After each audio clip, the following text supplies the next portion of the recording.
तो चलिए video start करते हैं स्टूडेंट। और इस वीडियो में मैं वैसा एक ट्रिक बताऊंगा ना, जो बोर्ड एग्जाम में आपको कुछ नहीं आ रहा है ना, बस इस वीडियो को पूरा अंत तक देख लोगे। आपको मैं बता रहा हूं कि अगर 70 नंबर का परीक्षा है तो उसमें 50 नंबर आपको पक्का मिल जाएगा। तो इस वीडियो को पूरा अंत तक देखना। और इसका वीडियो 2 वीडियो मैं पहले बना चुका हूं, ठीक है ना। यहाँ पे क्या लिखा है, क्लास 10 मैथ प्रश्नावली 2.2। इसका ना 3 वीडियो मैं और पहले बना चुका हूं, जो कि इसका डिस्क्रिप्शन में लिंक मिल जाएगा। आज हम लोगों को स्टार्ट कौन सा करना है, तो 5वां क्वेश्चन करना है। और इसका क्या ज्ञात करना है, शून्यांक ज्ञात करना है। आपके पास किताब होगा, खुद उसमें क्वेश्चन लिखा होगा, देख लेना। इसमें क्या लिखना है, शून्यांक ज्ञात करना है। दूसरी बात, शून्यांकों और गुणांकों का वो क्या करते हैं, चेक करना है। चलिए वीडियो को पर बने रहिएगा, मैं सब कुछ बता देता हूं मेरे प्यारे दोस्त, ध्यान से देखिएगा। यहाँ पे देखिए सवाल क्या है, t² माइनस का 15 है। इसको लगाने का आज एक अजीब तरीका बताएंगे और गरीब तरीका बताएंगे। तो देखिए यहाँ पे क्या होगा कि जैसे देखिए ये t² लिखा है ना, माइनस, इसको भी स्क्वायर तुम लिख सकते हो, लेकिन उसको करड़ी में लगा के ऐसे आपको लिखना पड़ेगा, ठीक है ना। करड़ी में लगा के इसे लिखना पड़ेगा। बोलो आपको समझ में आ रहा है ना। अब देखो ये a² माइनस b² का फार्मूला पे सेट हो गया। a² माइनस b² क्या कहता है, a प्लस बी, दूसरा में a माइनस बी। भैया a² माइनस b² का फार्मूला यही ना कहता है कि एक कोष्टकवा में a प्लस बी, दूसरा का कोष्टकवा में a माइनस बी। तो अब इसको इसी पे तोड़ देंगे तो एक कोष्टक में t प्लस करड़ी में 15 होगा, और एक कोष्टक में t माइनस करड़ी में क्या होगा, 15 होगा। आई बबुआ को मिटा देते हैं क्योंकि इसका काम हो गया है, ठीक है ना। अब देखिएगा, अब हम लोगों को यहीं पे शून्यांक ज्ञात कर लेना चाहिए, ठीक है ना। तो यहाँ पे हम लोग क्या लिखेंगे, यहाँ पे ऐसे कि शून्यांक ज्ञात करने के लिए ऐसे लिख दो, शून्यांक ज्ञात करने के लिए क्या लिख देंगे बाबू, शून्यांक ज्ञात करने के लिए। तो बस कुछ करना नहीं होता है। देखो t प्लस का अंडर रूट में यहाँ पे 15 है, और यहाँ पे देखो t माइनस का अंडर रूट में 15 है, और बराबर में बस आपको क्या कर लेना है, 0 लगा देना है। अगर कब, जब शून्यांक ज्ञात करने के लिए कहेगा तब। अब देखो एक बार इतना बराबर 0 ले लेंगे, तो देखो t माइनस अंडर रूट 15 बराबर 0। तो भैया t बराबर, ये माइनस का करड़ी में 15 है ना, माइनस का ना बराबर के उधर जाएगा तो ये प्लस का करड़ी में 15 हो जाएगा।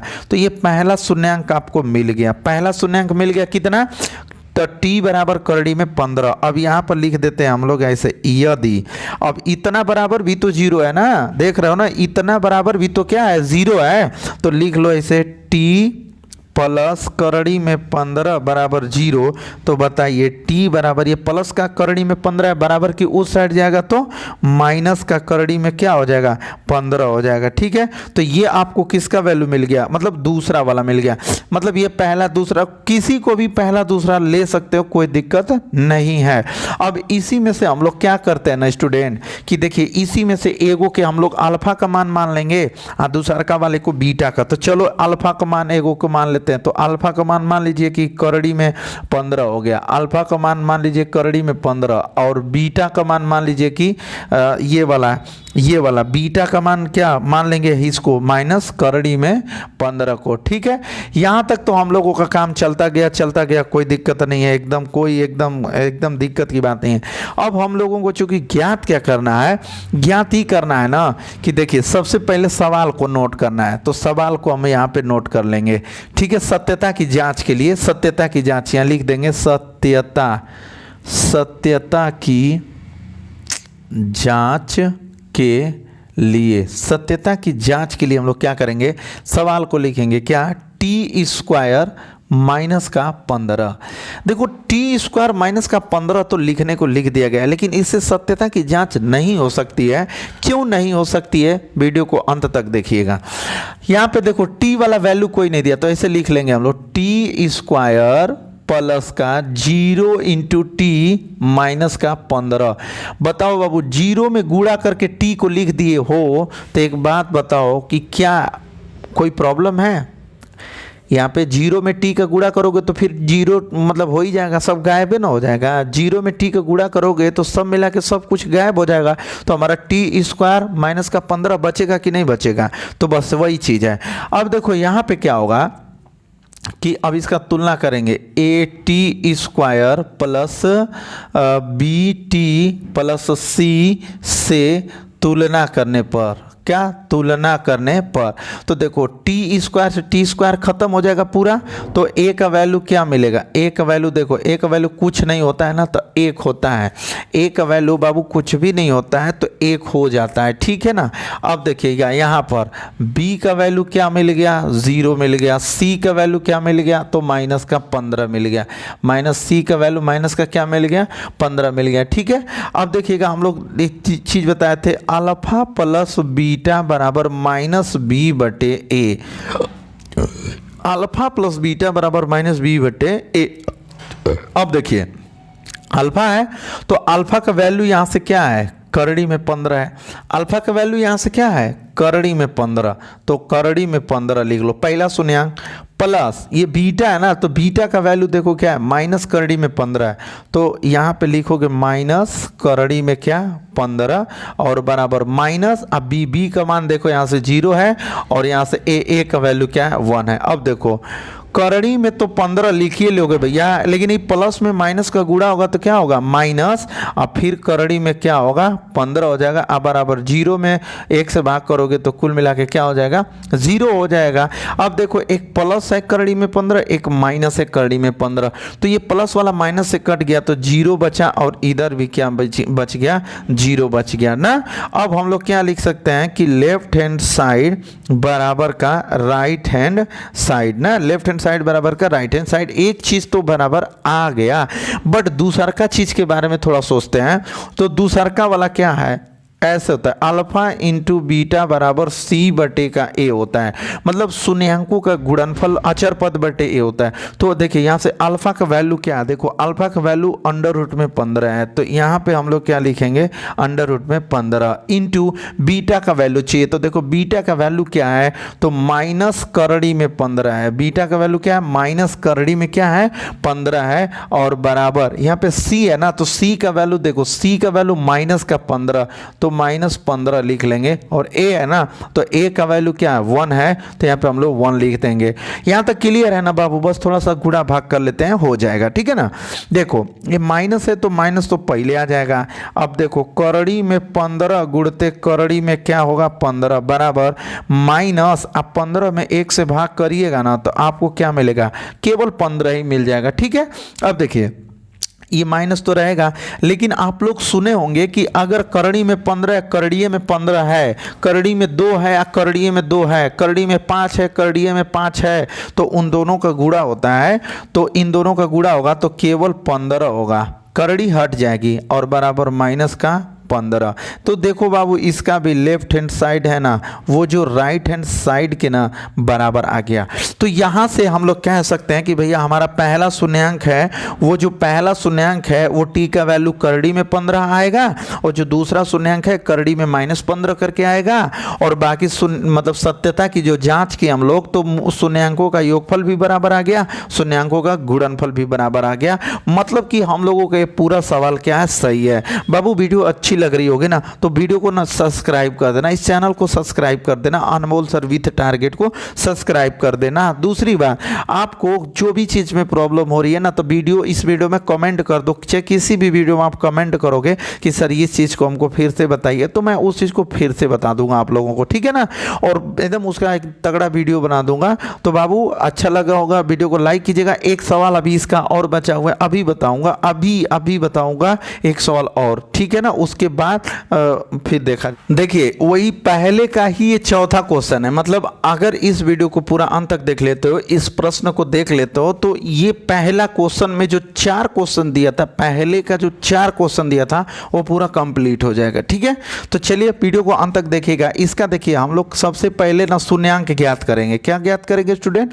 शून्यांक ज्ञात करेंगे, और शून्यांक ज्ञात करने के लिए क्या होता है कि जो सबसे पहला वाला होता है ना सबसे अंत वाले में गुणा किया जाता है, तो 3 में 4 का गुणा करोगे तो 12 हो जाएगा, और इस 12 का आप खंड करोगे, क्या करोगे भैया, खंड, तो कटाओगे 2 से 2 6 के 12, 2 तिहाई 6 और 3 से कटा दोगे तो पूरा एक खत्म हो जाएगा, ठीक है ना। अब देखो यहाँ पे लाना है एगो यक्स, तो देखो कर लो, 2 दूना के क्या 4 और यहाँ पे माइनस का 3, तो 4 में से 3 घटाओगे तो एगो यक्स आ जाएगा। कैसे आएगा, ध्यान से देखिएगा, पूरा वीडियो को अंत तक देखिएगा, समझ में आएगा।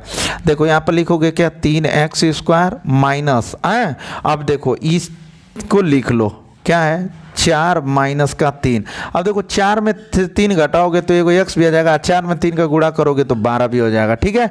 अब यहाँ पे क्या लिखोगे यक्स और माइनस का क्या 4। अब देखो बाबू 3x² और माइनस, देखो इसका गुणा यहाँ करोगे तो क्या होगा 4x माइनस इसका करोगे तो 3x और माइनस का 4। अब ये काम हो गया है, इसको हटा देते हैं, ठीक है ना, इसका काम हो गया तो इसको क्या करेंगे, हटा देंगे। अब देखो बाबू होगा क्या कि 3x² माइनस का गुणा करेंगे तो 4x होगा, आई माइनस क्या होगा प्लस का 3x होगा और माइनस का 4 हो जाएगा, ठीक है ना। अब देखो दो दो का जोड़ा बनाते हैं, दो का क्या बनाएंगे, जोड़ा बनाएंगे।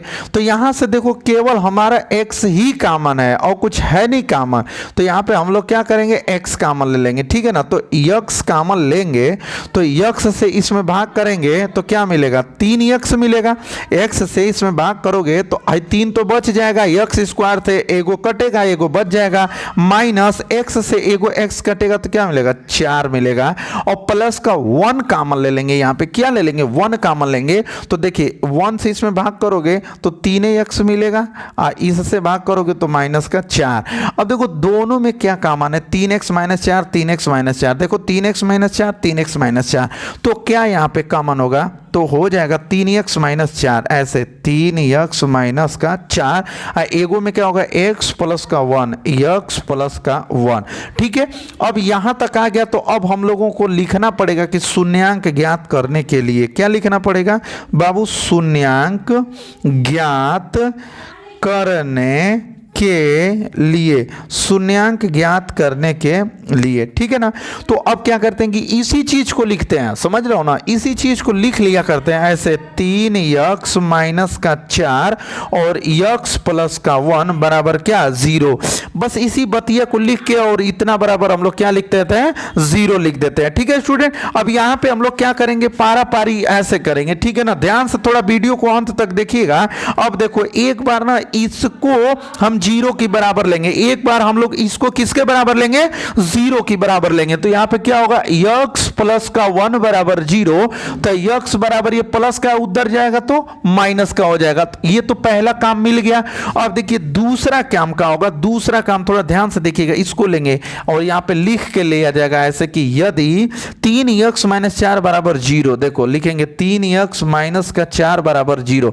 अब देखो यहां से x का मान निकालना है तो 3x बराबर ये माइनस का 4 है बराबर की उधर जाएगा प्लस हो जाएगा। अब देखो x बराबर 4 और ये गुणा में है ना, बराबर की इधर आएगा तो भाग में हो जाएगा, तो x का वैल्यू क्या आ गया 4/3 आ गया। मतलब क्या हुआ कि पहला शून्यांक -1 हुआ, दूसरा शून्यांक क्या आ गया 4/3 आ गया। तो यहाँ पे देखो कुछ समझने के लिए अल्फा का वैल्यू ये जो पहला शून्यांक है ना उसको नोट कर लेंगे, और बीटा का वैल्यू इसको नोट कर लेते, किसको 4/3 को। अब हम लोगों को ज्ञात करना है सत्यता की जांच ज्ञात करना है, क्या लिखना है भैया सत्यता की जांच, यहां लिखेंगे सत्यता की जांच। सत्यता की जांच में हम लोग क्या करेंगे कि इस प्रश्न को उतार लेंगे, तो 3x² माइनस का x और माइनस का 4। अब हम लोग क्या करेंगे कि इसका तुलना करेंगे डायरेक्ट किससे, तो भैया होता है ax² प्लस का bx प्लस c से तुलना करने पर, से क्या करने पर तुलना करने पर, तो देखो x² से x² कट जाएगा तो a का वैल्यू क्या होगा, a का वैल्यू क्या हो जाएगा, तो यहाँ पे a का वैल्यू हो जाएगा 3 और देखो b का वैल्यू यहाँ से क्या हो जाएगा -1 हो जाएगा, कुछ नहीं है तो -1 है, और c का वैल्यू क्या मिला 4 मिल गया। ठीक है स्टूडेंट, अब हम लोगों को अल्फा प्लस बीटा जो कि शून्यांकों का योगफल होता है, क्या होता है, अल्फा प्लस का बीटा बराबर माइनस बी बटे ए। ठीक, तो अल्फा का वैल्यू देखो दोस्त क्या है, अल्फा वैल्यू यहाँ पे देखो, अल्फा का वैल्यू क्या है -1, तो लिखेंगे -1 प्लस बीटा का वैल्यू क्या है 4/3 है, तो यहाँ पे लिखेंगे 4/3 लिख देंगे। ठीक है ना, बराबर यहाँ पे देखो माइनस, अब बी का वैल्यू क्या है -1 है, तो -1 लिखेंगे और ए का वैल्यू क्या है 3, तो 3 लिखेंगे। अब देखो इसके नीचे कुछ नहीं है, दोनों का लसा 3, देखो 1 3 तो 3 का -3 प्लस ये 3 से 3 कटेगा तो क्या मिलेगा 4 मिल जाएगा, बराबर देखो माइनस में माइनस का गुणा होगा तो +1 हो जाएगा और बटे का 3 हो जाएगा। ठीक है स्टूडेंट, अब देखिए आगे 4 में से -3 करेंगे तो क्या मिलेगा आपको 1 मिल जाएगा और बट्टे का 3 मिल जाएगा, बराबर इधर भी 1 और बट्टे का 3। ठीक है ना, तो अब क्या होगा कि यहाँ लिख देंगे लेफ्ट हैंड साइड बराबर राइट हैंड साइड। ठीक है ना, अब हम लोग क्या करते हैं कि एक चीज और इसमें चेक करना होता है, अल्फा इंटू बीटा जो कि गुणांक होता है ना, यहाँ से देखिए ऐसे alpha into beta equal to C/A। तो देखो अल्फा का वैल्यू क्या लिखे हो, देखो यहाँ पे अल्फा का वैल्यू क्या है -1 है, तो -1 लिखोगे, इंटू बीटा का वैल्यू क्या है, बीटा का वैल्यू 4/3, तो यहाँ पे लिखोगे 4/3 बराबर यहाँ पे C का वैल्यू क्या है 4 है और A का वैल्यू देखो क्या है 3 है ना, ये A का वैल्यू क्या है 3 है, यहाँ पे B का वैल्यू ठीक है, देखो यहाँ पे ना, देखो यहाँ पे बाबू C का वैल्यू क्या है -4 है, देखो C का वैल्यू यहाँ पर भी देखो -4 है, यहाँ पर भी C का वैल्यू क्या होना चाहिए -4 होना चाहिए, यहाँ पे -4 होना चाहिए, तो हम लोग भी यहाँ पे क्या रखेंगे, यहाँ पे C का वैल्यू क्या रखेंगे -4 और बटे A का वैल्यू क्या रखेंगे 3 रख देंगे। अब देखिए 4 का गुणा 1 में करोगे तो -4 होगा और बटे का 3 हो जाएगा, बराबर इधर भी -4 होगा और बटे का 3 होगा, इसका भी लेफ्ट हैंड साइड और बराबर आ गया किसके राइट हैंड साइड के, इसका भी लेफ्ट हैंड साइड बराबर आ गया किसके राइट हैंड साइड के। तो देखो सबसे पहले इस क्वेश्चन का क्या करोगे, गुणनखंड, अभाज्य गुणनखंड करके ऐसे कक्षा 8 से ये तो चलता आ रहा है और इस तरह से 2 को जोड़ा बना लोगे और बनाने के बाद इस यहाँ तक करोगे, फिर लिखोगे शून्यांक ज्ञात करने के लिए, तो जब शून्यांक ज्ञात करने के लिए लिखोगे तो बस बराबर में 0 कर लोगे, फिर एक बार इतना बराबर यहाँ पे ले लोगे तो इसको उधर भेजोगे तो -1 हो जाएगा, फिर दूसरा वाला इसको लोगे तो इधर भेज दोगे तो ये आ जाएगा। अब देखो ये तो पहला शून्यांक हो गया, ये तुम्हारा दूसरा शून्यांक हो गया, ठीक है ना, ये तुम्हारा पहला शून्यांक हो गया, ये तुम्हारा दूसरा शून्यांक हो गया, यहाँ तक तो ठीक है। बट एक चीज, अब इसी को हम लोग अल्फा मान लेंगे और इसी को एक ठो को हम लोग क्या मान लेंगे, बीटा मान लेंगे। अब बस यहाँ पे सत्यता की क्या कर देंगे, जांच कर देंगे। तो ये हम लोगों का पहला क्वेश्चन का 6 क्वेश्चन दिया था, पहले में प्रश्नावली 2.2 में पहले क्वेश्चन में 6 क्वेश्चन दिया था, तो मैंने उस 6 को कंप्लीटली बता दिया। तो अब हम लोग इसका दूसरा क्वेश्चन पे चलेंगे और दूसरा में हम लोगों को द्विघात समीकरण बनाना होता है। आज हम लोग द्विघात समीकरण को हल कर रहे हैं ना, अब हम लोगों को द्विघात समीकरण खुद बनाना होगा। आपको 2 गो शून्यांक दिया रहेगा, अब इस तरह से 2 गो शून्यांक देगा और उसका द्विघात समीकरण बनाना होगा। बोर्ड एग्जाम में एगो आ जाता है कि द्विघात समीकरण बनाइए, कैसे आप बनाओगे। तो बाबू इस चैनल को सब्सक्राइब कर लो, नए हो तो चैनल को सब्सक्राइब कर लो और इसके अगला जो कल वाली जो वीडियो होगी उसमें आपको दूसरे क्वेश्चन द्विघात समीकरण कैसे बनाते हैं उसको मैं सिखाऊंगा। तो चलिए इस वीडियो को यहीं तक, बाकी मिलते हैं अगले वीडियो में, तब तक के लिए धन्यवाद।